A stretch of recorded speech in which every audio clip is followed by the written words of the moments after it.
Foundation, a source of ideas for improving education and enrichment for children both in and out of school at wallacefoundation.org. From the estate of Joan Kroc, whose bequest established the Kroc Fellowship to develop the next generation of ordinary journalists on radio. And from the John D. and Catherine T. MacArthur Foundation, recognizing exceptionally creative individuals. This year's MacArthur Fellows are at backfound.org. This is NPR. Funding for this NPR news program Ohio's education comes from the graduate school for those seeking lives of lasting significance. MTSO is accepting applications for February 1st. More information is online at www.mtso.edu. We've got problem freeways in the central Ohio area. There is a level 1 snow emergency with hazardous conditions blowing drifting snow in Fairfield, Fayette, Franklin, Madison, and Marion counties. There is a level 2 snow emergency in Delaware, Knox, Licking, Morrow, and Union counties. Level 2 snow emergency it's recommended to stay off the roadways. We've got a mixture of rain and snow coming down tonight. Overnight lows around 28 degrees. Mostly cloudy tomorrow with a high around freezing. This is 90.5 WCBE FM and HD. It's 5 o'clock. The idea that a child might relapse for no other reason except the unavailability of drugs. I mean, it's just insane. How the scarcity of drugs has done harm to patients. It's Wednesday, December 26th, and this is All Things Considered.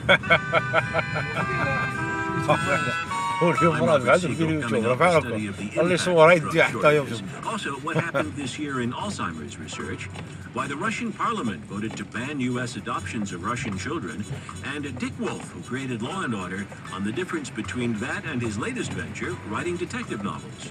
I'd say the biggest difference is that you don't have 140 other people to depend on. One way to describe it is it's the old dream of, you walk out on stage at your high school and you're completely naked.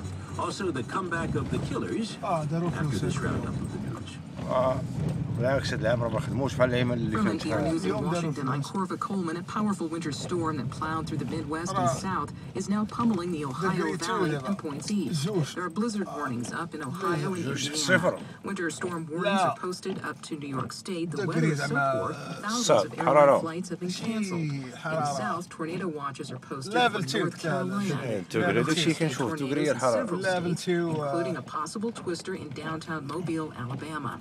In Arkansas, record Christmas Day snowfalls are still causing trouble for motorists a day later. Many in the state are without power. Nathan Vandiver of member station KUAR in Little Rock reports nearly a foot of snow fell.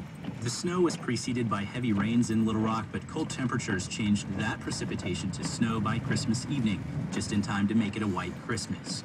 Joe Gausward with the National Weather Service says the snowfall is an 86-year record. That would be for Christmas Day itself, the first time that we've had snow greater than a trace amount in that time frame. But this rare white Christmas hasn't come without costs. There have been reports of stranded motorists, and state police have confirmed 2 auto fatalities due to road conditions. The state's largest power utility has reported peak power outages of more than 190,000 customers. Crews are waiting for additional help from utilities in surrounding areas. For NPR News, I'm in Little Rock. The funerals are set for 2 New York firefighters killed Monday as they arrived to put out a house and car fire. Firefighter Michael Chiapparini's funeral will be celebrated on Sunday. Tomas Kachuka will be laid to rest on Monday. They were shot by William Spengler, who apparently set fires on Monday as a trap for the firefighters. U.S. home prices rose in most major cities. The increase was pushed up by rising sales and a decline in the supply of available homes. That's according to Standard & Poor's Case-Shiller Housing Index. NPR's Sonari Glinton reports home prices increased more than 4% in October compared with a year ago. Some of the hardest hit housing markets, such as Phoenix and Detroit, showed the strongest year-to-year gains. Housing prices in Phoenix went up by almost 22%, and Detroit by 10%. Mark Vittner is senior economist with Wells Fargo. It's up across most markets. is a real sign that that the recovery has some legs to it, and that we're likely to see things continue to improve. Home prices declined in Chicago and New York. October marked the 5th straight month of year-over-year gains after nearly 2 years of housing declines. Sonari Glenton, NPR News. There's some disappointing news about holiday retail sales. The professional services arm of credit card company MasterCard says its survey finds holiday sales rose just 0.7% between late October and late December. On Wall Street, the Dow Jones Industrials lost 24 points today. It ended at 13,114. You're listening to NPR. Support for NPR comes from Capella University, committed to celebrating teachers for helping form foundations in a child's life. Learn more at capella.edu. Good afternoon. It's 4 minutes after 5 o'clock. I'm Allison Holmes, WCBE News. Currently, we have a level 1 snow emergency in Franklin County. Cloudy skies, light rain, mixture of rain and snow falling at 32 degrees. State and local news after this check on traffic. Looks like we pick up a new closure, unfortunately, around the area. This report is brought to you by Garmin. If you're headed over to 70 westbound at 270, the ramp to 270 northbound is closed because of an accident. Jackknife semi still 70 westbound after 42. 270 south right before Alum Creek Drive. We have an accident. Left lane is blocked. Also 71 northbound at 161. We have an accident there. And 315 northbound at Ackerman Road. It's an accident right on the ramp to Ackerman. I'm Scott Bradley, WCBE, Central Ohio's NPR station. Homeland.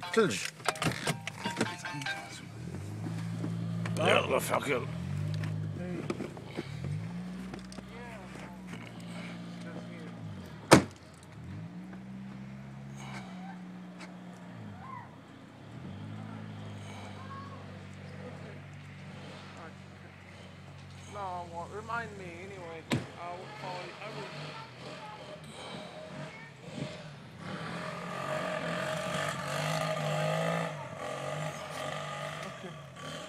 Talk future. Okay.